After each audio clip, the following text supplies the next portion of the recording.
Hi hello എല്ലാവർക്കും നമസ്കാരം. പുതിയൊരു വീഡിയോയിലേക്ക് എല്ലാവർക്കും ഹൃദ്യമായ സ്വാഗതം.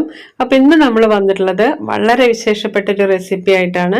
നമ്മളുടെ കർക്കിടകത്തിലെല്ലാം പ്രത്യേകിച്ച് സ്ത്രീകളെ കഴിക്കേണ്ടുന്ന ഒരു വളരെ ഇമ്പോർട്ടൻ്റ് ആയിട്ടുള്ള ഒരു കഞ്ഞിയാണ് ഉലുവക്കഞ്ഞി.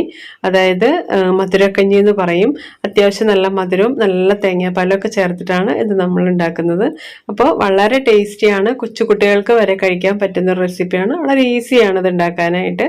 അത്യാവശ്യം നല്ല ആരോഗ്യ ഗുണങ്ങൾ പ്രദാനം ചെയ്യുന്ന ഒരു കഞ്ഞിയാണ്. പ്രത്യേകിച്ച് സ്ത്രീകൾക്കുണ്ടാവുന്ന നടുവേദന പോലുള്ള പല അസുഖങ്ങൾക്കും വളരെ ഉത്തമമാണ് ഈ ഒരു ഉലുവക്കഞ്ഞി കഴിക്കുക എന്നുള്ളത്.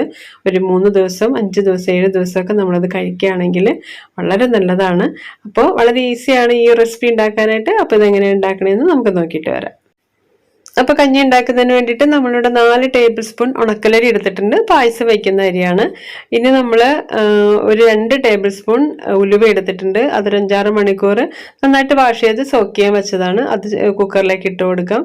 അരിയും കൂടെ നന്നായിട്ട് വാഷ് ചെയ്ത് കുക്കറിൽ ഇട്ട് കൊടുക്കുകയാണ്. ഇനി 1 ടേബിൾ സ്പൂൺ ആശാളി ഇതേപോലെ ഒന്ന് 10 മിനിറ്റ് നന്നായിട്ട് വാഷ് ചെയ്ത് കുതിർത്ത് ഇതിലേക്ക് ചേർത്ത് കൊടുക്കാം. ഒരു പിഞ്ച് ഉപ്പ് ഇട്ട് കൊടുത്തിട്ടുണ്ട്. 1 ടീസ്പൂൺ ചെറിയ ജീരകവും കൂടെ ചേർത്ത് കൊടുത്തു. ഇനി 1 ലിറ്റർ വെള്ളവും കൂടെ ചേർത്ത് കൊടുത്തതിന് ശേഷം നന്നായിട്ടൊന്ന് മിക്സ് ചെയ്ത് ഒരു 3 വിസിൽ വരുന്നത് വരെ നമുക്കൊന്ന് വെയിറ്റ് ചെയ്യാം കേട്ടോ. ഇനി ഇതിലേക്ക് നമ്മൾ എടുത്തിരിക്കുന്നത് 1.5 മുറി തേങ്ങയാണ്. അതായത് ഒരു തേങ്ങ അരമുറിയും കൂടി എടുത്തിട്ടുണ്ട്. ഇനി മധുരത്തിന് ഞാനിവിടെ എടുത്തിരിക്കുന്നത് ചക്കരയാണ്. അതായത് നമ്മൾ കരിപ്പെട്ടി എന്നൊക്കെ പറയുന്നത്.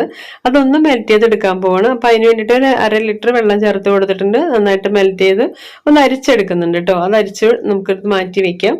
ഇനി ഇതാ 3 വിസിൽ വന്നപ്പോൾ നമ്മൾ കുക്കർ ഓഫ് ചെയ്ത് കൊടുത്തു. കംപ്ലീറ്റ് എയർ പോയതിന് ശേഷം തുറന്ന് നോക്കിയപ്പോൾ നന്നായിട്ട് വെന്തിട്ടുണ്ട് കേട്ടോ. ഇനി നമ്മൾ ഉരുക്കി വെച്ചിരിക്കുന്ന ചക്കര ഇതിലേക്ക് ചേർത്ത് കൊടുക്കുകയാണ്. അതിനുശേഷം നന്നായിട്ടൊന്ന് മിക്സ് ചെയ്ത് കൊടുക്കാം.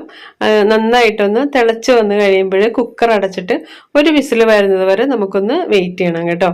അപ്പോൾ കുക്കർ അടച്ച് വീണ്ടും വേവിക്കാൻ എന്തിനാന്ന് വെച്ചാൽ ഈ ഒരു മധുരമൊക്കെ നമ്മുടെ ഉലുവയിലൊക്കെ നന്നായിട്ടൊന്ന് പിടിച്ച് കിട്ടുന്നതിന് വേണ്ടിയിട്ടാണ്. അപ്പോൾ അതല്ലെങ്കിൽ നമുക്ക് ഇതേപോലെ തുറന്ന് വെച്ചിട്ട് ഒരു 10-15 മിനിറ്റ് വേവിച്ചാലും മതി. പക്ഷെ അടച്ച് നമ്മളൊരു വിസിൽ വരുന്നവരെ വെയിറ്റ് ചെയ്യുകയാണെങ്കിൽ നന്നായിട്ട് തന്നെ നമ്മുടെ ഉലുവയിലൊക്കെ മധുരം നന്നായിട്ട് പിടിച്ച് കിട്ടും. അപ്പം അതിന് വേണ്ടിയിട്ടാണ് നമ്മളൊരു വിസിലും കൂടെ എടുക്കുന്നത് കേട്ടോ.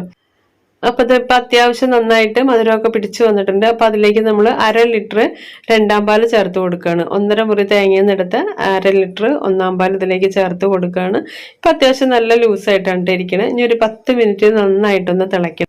അപ്പോൾ ഒരു 10 മിനിറ്റ് തിളച്ചപ്പോൾ തന്നെ നന്നായിട്ടൊന്ന് കുറുകി വന്നിട്ടുണ്ട്. അപ്പോൾ നമ്മളിതിലേക്ക് 1/2 ലിറ്റർ കട്ടി തേങ്ങാപ്പാൽ ചേർത്ത് കൊടുക്കുകയാണ് കേട്ടോ. 1.5 മുറി തേങ്ങയിൽ നിന്ന് എടുത്ത് 1/2 ലിറ്റർ കട്ടി തേങ്ങാപ്പാൽ ചേർത്ത് കൊടുത്തതിന് ശേഷം നന്നായിട്ടൊന്ന് ചൂടായി വരുമ്പോൾ ഒരു 2-3 മിനിറ്റ് ഒന്ന് നന്നായിട്ട് ചൂടായി വരുമ്പോൾ നമുക്കിത് ഓഫ് ചെയ്ത് കൊടുക്കാം.